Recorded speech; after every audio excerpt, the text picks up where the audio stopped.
Greetings to you in the name of our Lord and Savior Jesus Christ. మన ప్రభువును రక్షకుడైన యేసుక్రీస్తు నామములో మీ అందరికీ నా శుభములు.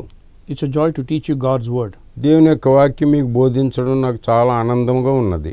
Shall we pray? ప్రార్థిద్దాం. Father, we thank you for the gift of salvation. తండ్రి, మీరు మాకు అనుగ్రహించినటువంటి రక్షణ వరమును బట్టి మీకు వందనములు. Through Christ Jesus our Lord. యేసుక్రీస్తు ప్రభు ద్వారా అనుగ్రహించినందులకు. If there's any sin in our hearts, మా హృదయములో ఏదైనా పాపం ఉన్న ఎడల cleanse us and purge us with your precious blood. నీ విలువైనటువంటి రక్తంతో కడిగి పవిత్రపరచండి. Wash us from all unrighteousness. ప్రతి అవినీతి నుంచి మమ్మల్ని కడగండి. We bind the powers of darkness in Lord Jesus Christ's name. యేసు నామములో ప్రతి అంధకార శక్తిని బంధిస్తున్నాం. Fill us with the power of your Holy Spirit. నీ పరిశుద్ధాత్మ శక్తి మమ్మల్ని నింపండి. Open the hearts of the TV viewers TV ప్రేక్షకులకు హృదయాలను తెరవండి. to understand the word of God. దేవుని యొక్క వాక్యమును అవగాహన చేసుకోవడానికి. Thank you, Lord, that you answered our prayers. మీరు మా ప్రార్థన అంగీకరించున్నారని మీకు వందనాలు చెల్లిస్తున్నాం. In Lord Jesus Christ's name we pray. యేసు నామములో ప్రార్థిస్తున్నాం తండ్రి. Amen. Amen. Today I would like to teach you about baptisms. ఈ దినమందు మీకు బాప్తిసం గురించి బోధించాలని ఇష్టపడుతున్నాను. But before I go into baptisms, బాప్తిసాంశంలోనికి వెళ్ళకముందు I want to preach the gospel of Lord Jesus Christ. యేసుక్రీస్తు ప్రభు యొక్క సువార్తను ప్రకటిస్తాను. In the beginning, ఆదిలో God created the heavens and the earth. దేవుడు భూమి ఆకాశములను సృజించాడు. God created the day and night. దేవుడు పగలను రాత్రిని సృజించాడు. Then God created the plant kingdom.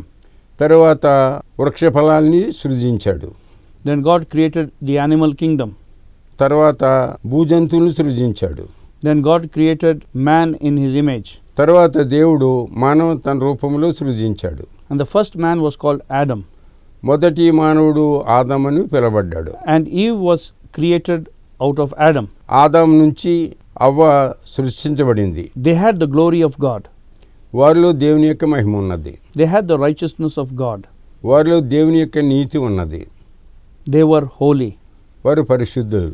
They were in fellowship with God.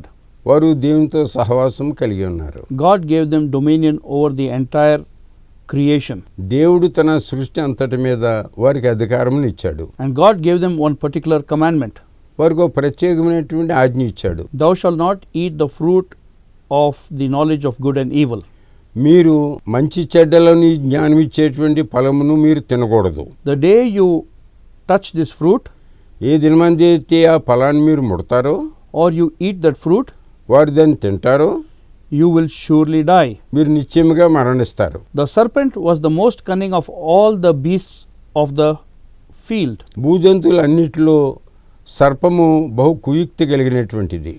The serpent came and enticed Eve. సర్పము వచ్చి అవను శోధించింది. Eat this forbidden fruit. తినకూడనటువంటి ఫలాన్ని తిను. If you eat this fruit, నీవు గనుక ఈ ఫలాన్ని తింటే you will not die, మీరు మరణించరు, and you will become like God. మీరు దేవుని వలె అవుతారు. And Eve was deceived, అవ్వ మోసపరచబడ్డది. and she ate that fruit, అవ్వ ఆ ఫలాన్ని తిన్నది. and she fell into sin. ఆమె పాపంలో పడ్డది. And she gave the same fruit to her husband Adam. ఈ ఫలాన్ని తన భర్త కూడా ఇచ్చింది. And Adam ate this fruit, and he also fell into sin. ఆదాము ఆ ఫలమును తిని ఆయన కూడా పాపంలో పడ్డాడు. God brought 5 curses upon the creation. దేవుడు వారి మీదకి 5 శాపాలను తీసుకొచ్చాడు. The first curse was on the serpent. మొదటి శాపము సర్పం మీద. Let us see Genesis chapter 3 verses 14. ఆదికాండం 3:14 చూద్దాం. And the Lord God said unto the serpent, Because thou hast done this, thou art cursed above all cattle, and above every beast of the field. Upon thy belly shalt thou go, and dust shalt thou eat all the days of thy life. అందుకు దేవుడైన యెహోవా సర్పముతో, నీవు దీనిని చేసినందున పశువులన్నిటిలోనూ భూజంతువులన్నిటిలోనూ శపించబడిన దానివై కడుపుతో ప్రాకుతూ నీవు బ్రతుకుదువు. Verse 15, And I will put enmity between thee and the woman, and between thy seed and her seed. It shall bruise thy head, and thou shalt bruise his heel. 15వ వచనం, మరియు నీకును స్త్రీకిని నీ సంతానమునకును ఆమె సంతానమునకును వైరము కలుగజేసేదను. అది నిన్ను తల మీద కొట్టును, నీవు దానిని మడి మీద కొట్టుదు అని చెప్పాను. This is the first curse. ఇది మొదటి శాపం. In the second curse, రెండో శాపం was brought upon the woman. స్త్రీ మీదకి తీసుకొచ్చాడు. Verses 16, 16వ వచనం, Unto the woman he said, I will greatly multiply thy sorrow and thy conception in sorrow thou shalt bring forth children, and thy desire shall be to thy husband, and he shall rule over thee. ఆయన స్త్రీతో నీ ప్రయాసమును గర్భవేదనను నేను మిక్కిలి హెచ్చించెదను. వేదనతో పిల్లలను కందువు.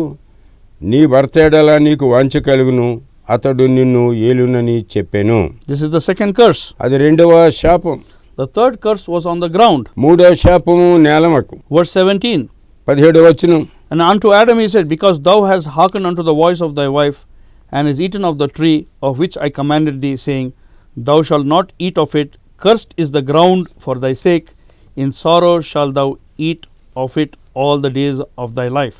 ఆయన ఆదాముతో నీవు నీ భార్య మాట విని తినవద్దనేటువంటి ఫలమును వృక్ష ఫలములను తింటివి గనుక నీ నిమిత్తము నేల శపించబడి ఉన్నది. ప్రయాసముతోనే నీవు బ్రతుకు దినములన్నీయు దాని పంట తిందువు. Verse 18. Thorns and also thistles shall it bring forth to thee, and thou shalt eat the herb of the field. 18వ వచనం. అది ముండ్ల తుప్పలను గచ్చపొదలను నీకు మొలిపించెదను, పొలములోని పంట తిందువు. This is the third curse. అది మూడవ శాపం. The fourth curse was on Adam. నాలుగవ శాపము ఆదాం మీద. Verse 19. In the sweat of thy face shalt thou eat bread till thou return unto the ground. 3వ అధ్యాయం 19వ వచనము. నీవు నేలకు తిరిగి చేరు వరకు నీ ముఖపు చెమట కార్చి ఆహారము తిందువు. The fifth curse was the curse of death. 5వ శాపము మరణ శాపం. And God said, for out of the dust thou wast taken, for thou art dust, and unto dust shalt thou return. ఏలైనగా నేల నుండి నీవు తీయబడితివి, నువ్వు మన్నే గనుక తిరిగి మన్నైపోదని చెప్పాను. These are the 5 curses God brought upon the creation. దేవుడు ఆయన సృష్టి మీద 5 శాపములు ఇచ్చున్నాడు. Adam didn't die immediately. ఆదాము వెంటనే మరణించలేదు. He lived for 930 years. ఆయన 930 సంవత్సరాలు జీవించి ఉన్నాడు. Sin came into Adam and Eve. ఆదామవ్వలోనికి పాపం ప్రవేశించింది. Death came into Adam and Eve. మరణము ఆదామవ్వలకు వచ్చింది. Their fellowship with God was cut off. దేవునితో వారి యొక్క సహవాసం తెగిపోయింది. But God brought a provision of forgiveness. దేవుడు వారికి క్షమాపణ వీలు కలుగజేసి ఉన్నాడు. God took an animal. దేవుడు ఒక జంతువుని తీసుకొని He sacrificed that animal. ఆ జంతువుని బలియాగం చేసి He took the skin of the animal. దేవుడు ఆ జంతువు యొక్క చర్మమును తీసుకొని with its blood దాని రక్తం ఉండగానే and covered Adam and Eve. ఆదామవ్వలను కప్పాడు. He covered the sins of Adam and Eve. ఆదామవ్వల యొక్క పాపములను కప్పి ఉన్నాడు. God sacrificed the animal. దేవుడు జంతువును బలియాగం చేసినప్పుడు The blood came out of the animal.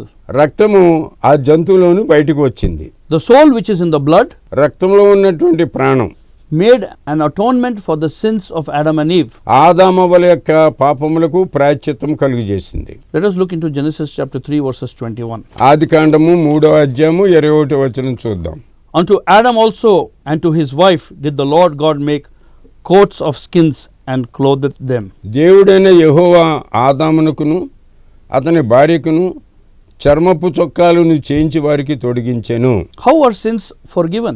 ఏ విధముగా పాపము క్షమించబడి ఉన్నది? Let us look in the book of Leviticus chapter 17 verses 11. లేవి కాండము 17వ అధ్యాయము 11వ వచనము. God spoke to Moses. దేవుడు మోషేతో మాట్లాడి ఉన్నాడు. For the life of the flesh is in the blood, and I have given it to you upon the altar to make an atonement for your souls, for it is the blood that maketh an atonement for the soul. రక్తము దేహమునకు ప్రాణము, మీ నిమిత్తము ప్రాయశ్చిత్తము చేయనట్లు బలిపీఠం మీద పోయిటకై దానిని మీకు ఇచ్చి తిని, రక్తము దానిలోనున్న ప్రాణమును బట్టి ప్రాయశ్చిత్తము చేయును. So in the Old Testament, పాత నిబంధనలో we see the animal sacrifice. జంతువుల యొక్క బలియాగాన్ని మనం చూస్తున్నాం. And this animal sacrifice started from Adam and Eve. ఆదామవ్వల నుంచి జంతు బలియాగం ప్రారంభమైంది. In the New Testament, నూతన నిబంధన కాలములో Lord Jesus Christ, యేసుక్రీస్తు ప్రభువు, who was the Son of God, దేవుని యొక్క కుమారుడు, he came as a human sacrifice for the sins of the world. ప్రపంచ పాపము నిమిత్తము ఆయన మానవ బలియాగంగా వచ్చి ఉన్నాడు. In John chapter 1 verses 1, యోహాను సువార్త 1వ అధ్యాయం 1వ వచనములో, in the beginning was the Word, and the Word was with God, and the Word was God. ఆదియందు వాక్యముండెను, వాక్యము దేవుని యొద్ద ఉండెను, వాక్యము దేవుడై ఉండెను. Verse 2, the same was in the beginning with God. 1వ అధ్యాయము 2వ వచనము, ఆదియందు దేవుని యొద్ద ఉండెను. In verse 4, in him was life, and the life was the light of men.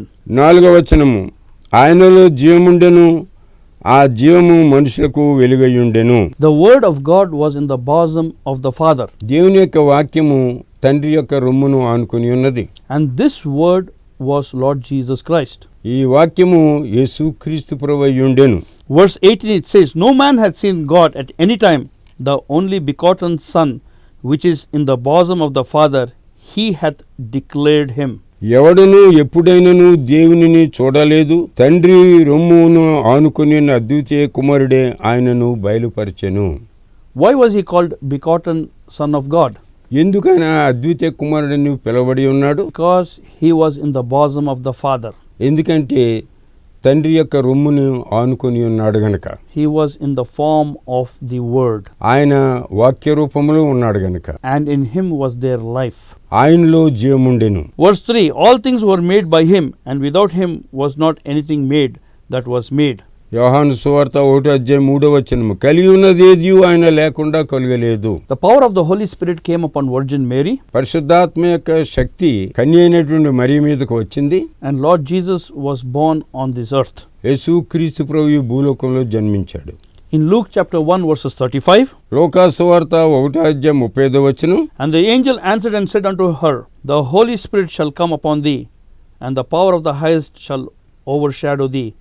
Therefore also that holy thing which thou shalt be born of thee shall be called the Son of God. దూత పరిశుద్ధాత్మ నీ మీదకు వచ్చును, సర్వోన్నతిని శక్తి నిన్ను కమ్ముకొనిను గనుక పుట్టబోవు శిశువు పరిశుద్ధుడై దేవుని కుమారుడు అనబడును. So Lord Jesus Christ is the Son of God. యేసుక్రీస్తు ప్రభు దేవుని యొక్క కుమారుడు. Many people say he is not the Son of God. చాలా మంది అంటారు యేసు దేవుని కుమారుడు కాదని. But the Bible says he is the Son of God. Bible ఏం చెప్తుందంటే యేసు దేవుని యొక్క కుమారుడు. If you don't believe in the Bible, నువ్వు బైబిల్ను నమ్మకపోతే that's your problem. అది నీ యొక్క సమస్య. I, as a servant of God, నేను దేవుని సేవకుడుగా I believe in the Bible. బైబిల్లో నేను నమ్మిక ఉంచాను. And whatever is given in the Bible, ఏదైతే బైబిల్లో రాయబడిందో I will preach that only. దాన్ని నేను బోధిస్తాను. If you disagree with me, మీరు నాతో ఒప్పుకోకపోతే that's your problem.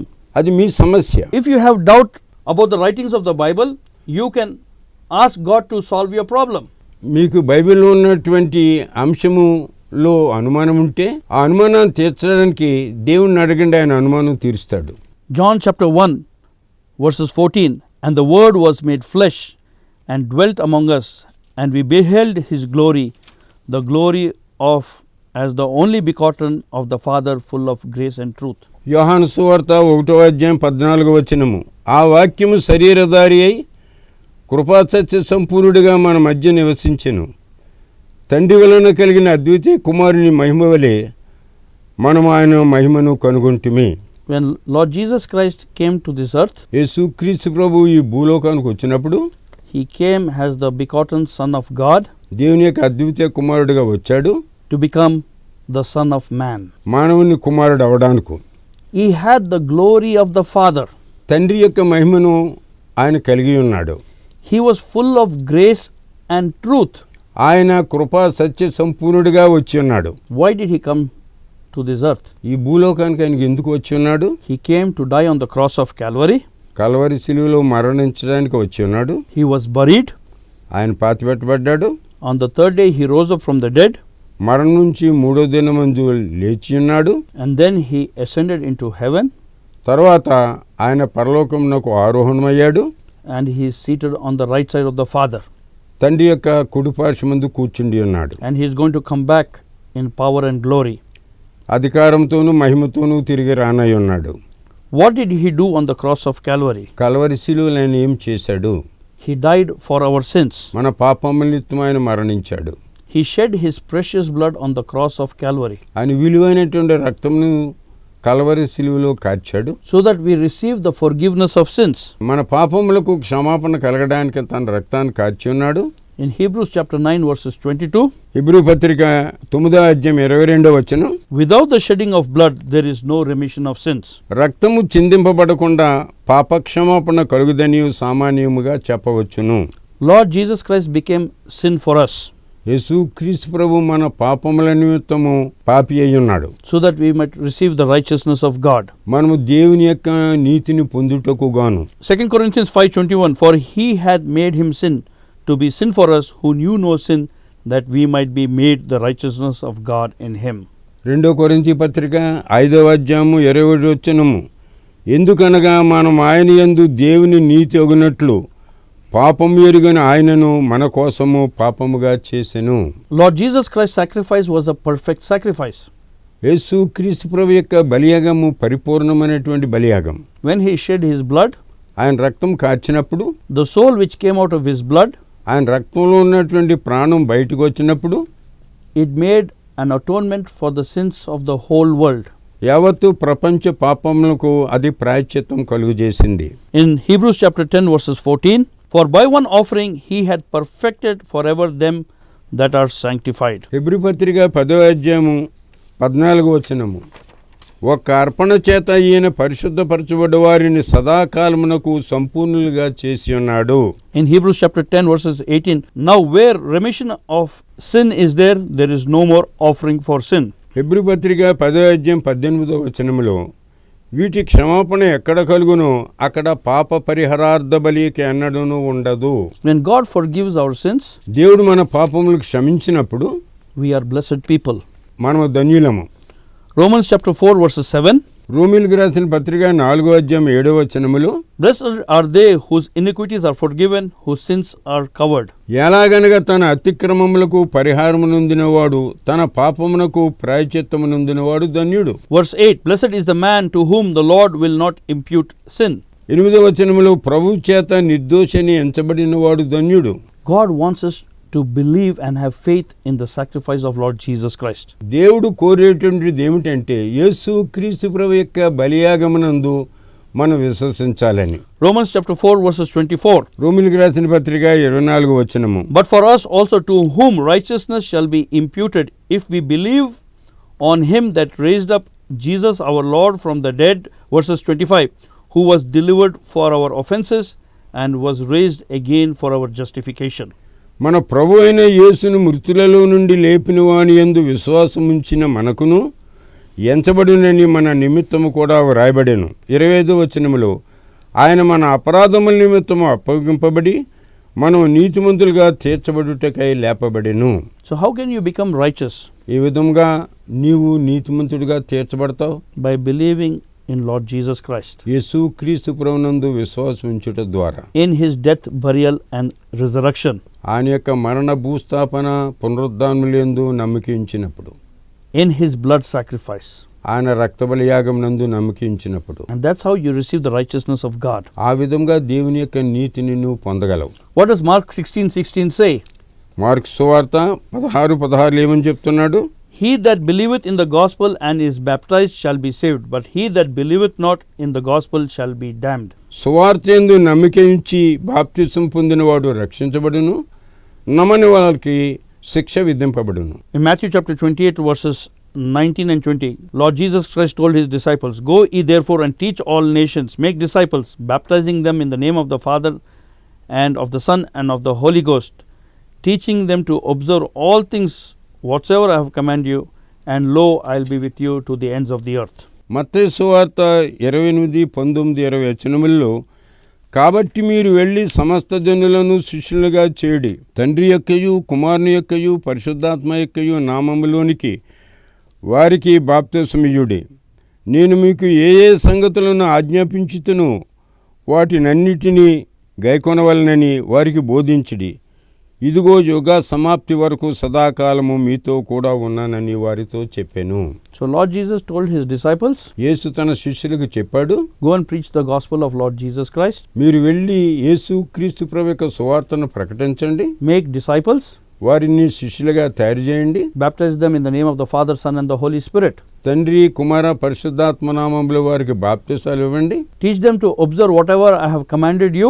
నేను మీకు ఏ ఏ సంగతులను ఆజ్ఞాపించుతునో వాటినన్నిటినీ గైకొనవలనని వారికి బోధించుడి. So how can you receive the salvation of God? దేవుని యొక్క రక్షణను నీ ఏ విధంగా పొందగలవు? You need to repent of your sins, నీ పాపములకు ప్రాయశ్చిత్తం పొందాలి. confess your sins in the presence of God, దేవుని యొక్క సముఖములో మీ పాపాలను ఒప్పుకోండి. believe in the blood of Lord Jesus Christ, యేసుక్రీస్తు ప్రభు యొక్క రక్తమునందు మీరు నమ్మకం ఉంచండి. that His blood has washed you from all your sins. నీ ప్రతి పాపమును ఆయన యొక్క రక్తము కడిగి పవిత్రపరిచిందని నమ్మండి. Believe in His death, burial and resurrection.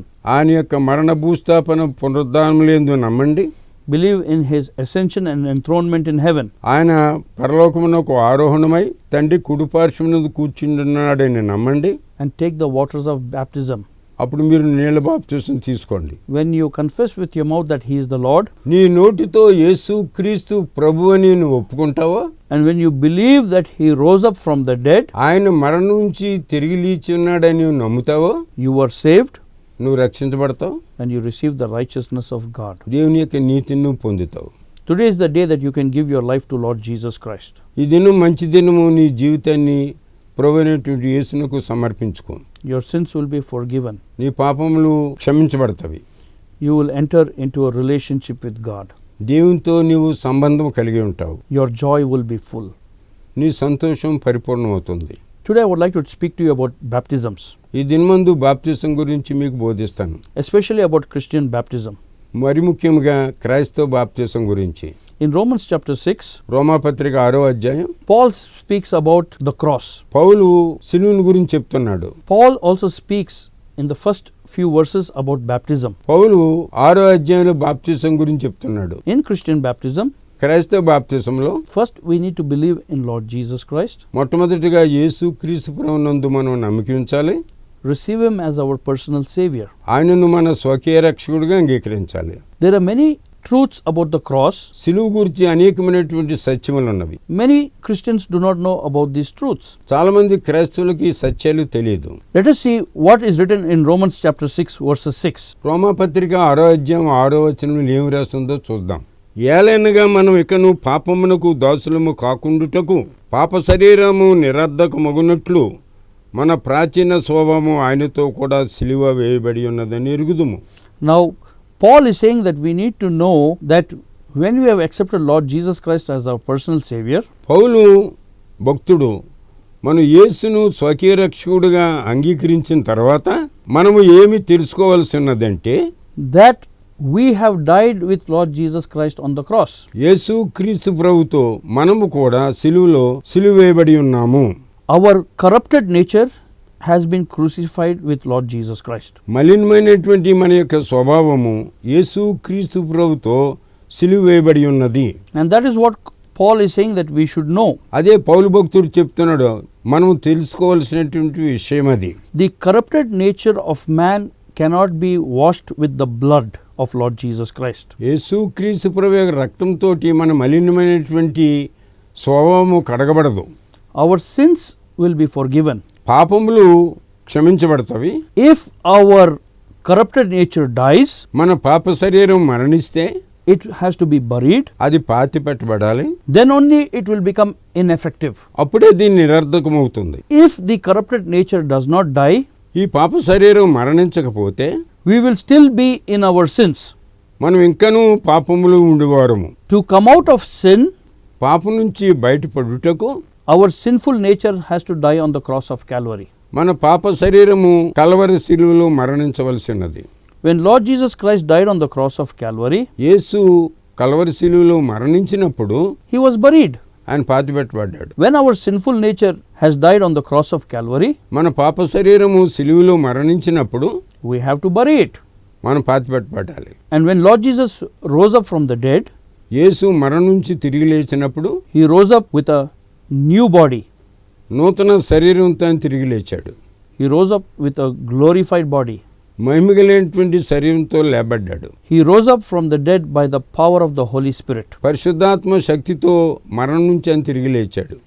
So when we also come out of this burial, ఈ యొక్క భూచాపు నుంచి మనం కూడా తిరిగి లేస్తే we have also received new life, మనం కూడా నూతన జీవితాన్ని పొందుతాం. and we have received the righteousness of God. దేవుని యొక్క నీతిని మనం కలిగి ఉంటాం. Just like the way Lord Jesus was risen by the power of the Holy Spirit, పరిశుద్ధాత్మ శక్తితో యేసు లేచినటువంటి రీతిగా so also we have been risen from this watery grave by the power of the Holy Spirit. అదే రీతిగా మనము కూడా పరిశుద్ధాత్మ శక్తితో నీళ్ల సమాధి నుంచి మనం కూడా లేచి ఉన్నాం. In Romans chapter 8 verses 10 and 11, and if Christ be in you, the body is dead because of sin, but the spirit is life because of righteousness. But if the spirit of him that raised up Lord Jesus Christ from the dead dwell in you, he that raised up Christ from the dead shall also quicken your mortal bodies by his spirit that dwelleth in you. రోమాపత్రిక 8వ అధ్యాయం 10-11 వచనములు. క్రీస్తు మీలోనున్న ఎడల మీ శరీరము పాపం విషయమై మృతమైనది కానీ మీ ఆత్మ నీతి విషయమై జీవము కలిగి ఉన్నది. మృతులలో నుండి యేసుని లేపిన వాని ఆత్మ మీలో నివసించిన ఎడల మృతులలో నుండి క్రీస్తు యేసును లేపినవాడు చావునకు లోనైన మీ శరీరములను కూడా మీలో నివసించుచున్న తన ఆత్మ ద్వారా జీవింపచేయును. I want you TV viewers, TV ప్రేక్షకులను చెప్పేది ఏమిటంటే, I want you to remember death, burial and resurrection. మీరు జ్ఞాపకం చేసుకోవాల్సింది మరణము, భూస్థాపన, పునరుద్ధానం. I want you to tell death, burial and resurrection right now. ఈ సమయమందు మీ నోటితో మీరు చెప్పవలసింది మరణము, భూస్థాపన, పునరుద్ధానం.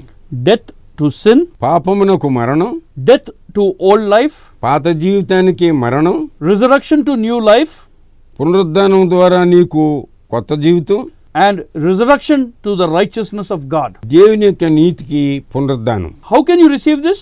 ఏ విధంగా దీన్ని మీరు పొందగలరు? Only through the cross of Calvary. Calvary శిలువ ద్వారానే. When you identify with Lord Jesus Christ, యేసు క్రీస్తు ప్రభువుతో నీవు ఏకీవించినప్పుడు in his death, burial and resurrection. ఆయన మరణ, భూస్థాపన, పునరుద్ధానములలో When you take the waters of baptism, నువ్వు నీళ్ల బాప్తిసం తీసుకున్నప్పుడు the change which is in your inner life, నీ ఆంతర్యంలో ఉన్నటువంటి మార్పు you are showing it to the whole world. ప్రపంచమునకు బాహ్యంగా నువ్వు చూపెడుతున్నావు. That you died with Lord Jesus Christ. యేసు క్రీస్తు ప్రభువుతో నువ్వు మరణించావని. As you go into the water, నీళ్ళలోకి నువ్వు వెళ్ళినప్పుడు you are buried with Lord Jesus Christ. యేసు క్రీస్తు ప్రభువుతో నువ్వు పాతిపెట్టబడ్డావు. When you are inside the water, నువ్వు నీళ్లలో పూర్తిగా ఉన్నప్పుడు and you are resurrected with Lord Jesus Christ. యేసు క్రీస్తు ప్రభువుతో పాటు నువ్వు పునరుద్ధానుడు అయ్యావు.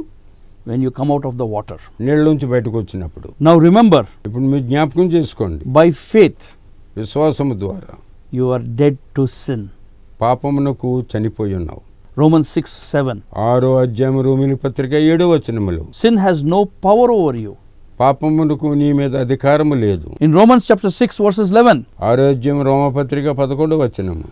Reckon yourself no more a servant to sin. ఇక మీదట నువ్వు పాపమునకు దాసుడు కాదని ఎంచుకొనుము. You are alive to righteousness. నీతి నిమిత్తం నువ్వు జీవిస్తున్నావు. You are no more in sin.